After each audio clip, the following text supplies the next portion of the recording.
Hello everyone, welcome to Augmented Technology Private Limited.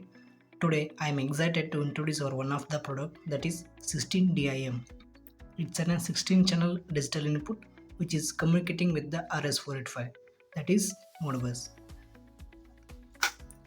Here we have the model. In this model, here we have the power supply part. For this power supply, we have the configuration as the positive and negative, where we can provide up to 24 volt DC in any direction.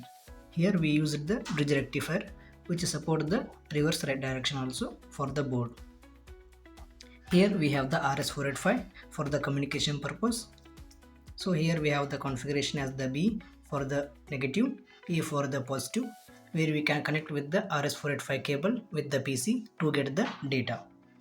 And here we have the dip switch part. In this dip switch, where user can set their own slave ID and the baud rate. For the baud rate, we have already mentioned in the board. For the slave ID, where user can set up to 15 slave ID. And here we have the reset button. Whenever user changing the baud rate and the slave IDs, on that time just need to press the reset. So the board will get configured with the new slave ID and the baud rates. And here we have the TI part. From here to here we have the 8 DI, and here to here we have the another 8 DI. Total 16 DI part, which is operated through the optocouplers, where it supports up to 80 volt. In the next step, we will focus on the testing process. Please concentrate on the testing procedure. Please ignore the board which is provided in the video.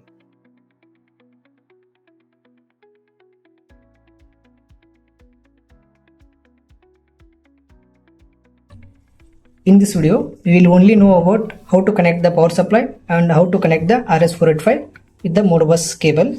Okay, here we have the power supply part. There we have mentioned in the board, that is positive and negative.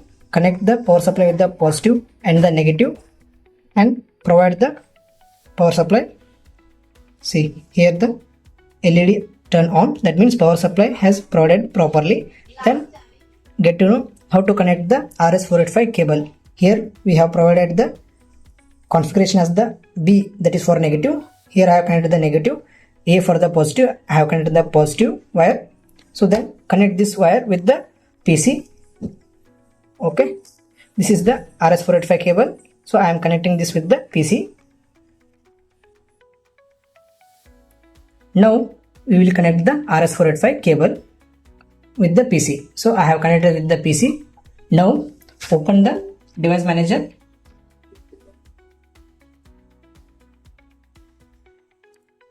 In the device manager, go to the port here, that is showing as the COM6. That means I am using the port number 6 for the serial communication.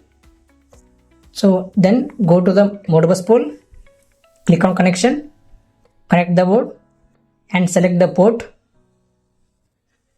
and click on OK. See, the board has connected properly. After proper connections, here you will get the RX and TX LED blinking continuously. That means RS485 communicating with the PC properly. In this video part, we will get to know how to configure the slave IDs and the baud rates. So here we have the slave ID and the baud rates. So by default, that is the 9600 baud rate and the slave ID will be a 1. So now we will go with the PC. See here the board has connected properly with the default baud rate and the slave IDs. So now I need to change the slave ID as the 3. Okay, before changing the slave IDs, here this is the dip switch for the slave ID. So here in the dip switch they have mentioned 1, 2, 3, 4. That means the slave ID configuration as the 1, 2, 4, 8. That means if I need the slave ID 3, then I need to hide first and the second pin. That means 1 plus 2, that will be a 3 slave IDs. Okay, then I need the baud rate as a 19200. So the first pin that is mentioned in the board, that is 19200. So I will hide this pin. Now I need to press the reset. So the board will get for the new configuration. See here I will get the timeout error.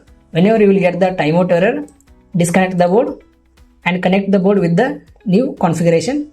The baud rate as 19200 and the slave ID will be a 3.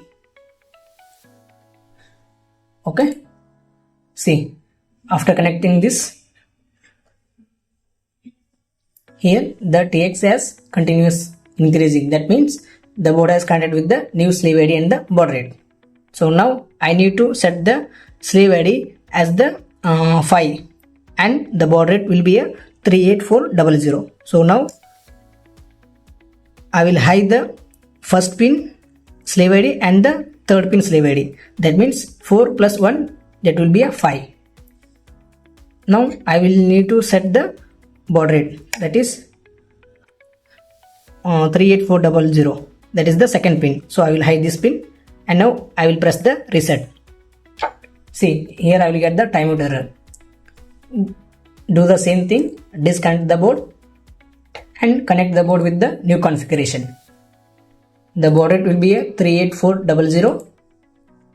Okay, then the slave ID will be a 5. See, here the board has connected properly with the new configurations as a slave ID 5 and the baud rate 38400. So now I need to set the baud rate as the 57600 and the slave ID will be a 15.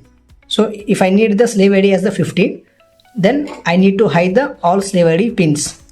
That will be a 15. Okay, now I need to set the baud rate, that is for the 57600. Okay, now I need to press the reset button. Here I will get the timeout error. Then disconnect the board and connect the board with the new baud rate and the slave ID. Here the baud rate 57600 and the slave ID will be a 15. See, the board has connected properly with the new slave ID and the baud rate. Now I need to set the slave ID as the same and the new baud rate, that is 15200. See, okay, 115200, that is the new baud rate. Just press the reset, disconnect the board and connect the board with the new baud rate, that is 115200. Click OK. See, the board has connected properly because I have put the slave ID 15 as same and the only change, that is baud rate. Now I need to get back all these with the default. So load the all pins. Okay, otherwise you can set only first pin as a high for the slave ID, otherwise you can low, there is no issue. Now press the reset. The board has gone for the default slave ID and the baud rate. So now here I will get the timeout error. Disconnect the board and connect the board with the default address.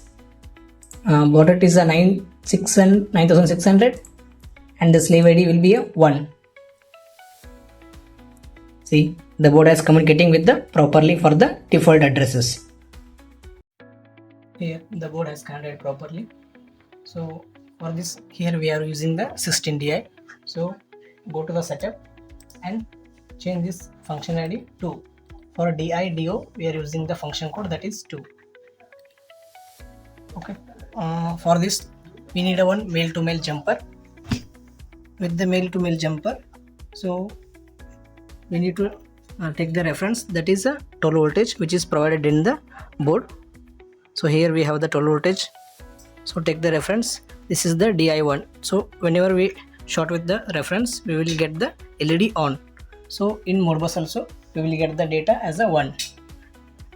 For the DI2, whenever we short with the 12 volt reference, the LED has shown on and the Modbus at the register 2 we will get the 1 value.